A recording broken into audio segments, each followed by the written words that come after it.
Even though the Bolts are now celebrating 25 years, they are still relatively young when you compare them to other franchises in the NHL. But what they've been able to do in that short amount of time and what they're doing right now means a lot to the fans that have been here since the very beginning.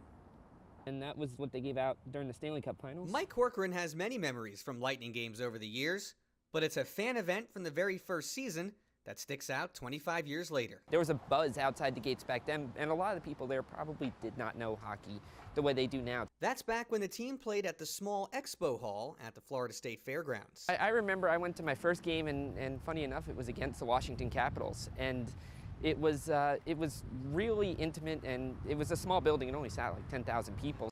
The Lightning actually returned to the fairgrounds at the beginning of this season to let their original fans remember where it all started. We got tickets to the first game, and I liked hockey, but when you see it live that first time, there's nothing like it. And here I am, 25 years later.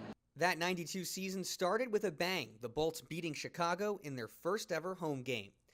It was the start of a journey that 25 years later turned a city with no ice into a hockey town.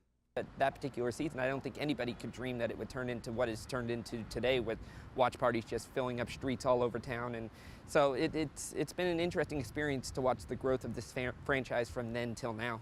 And now a trip to the Stanley Cup would certainly be the icing on top of an already great achievement. In Tampa, Tim Wronka, Spectrum Bay News 9.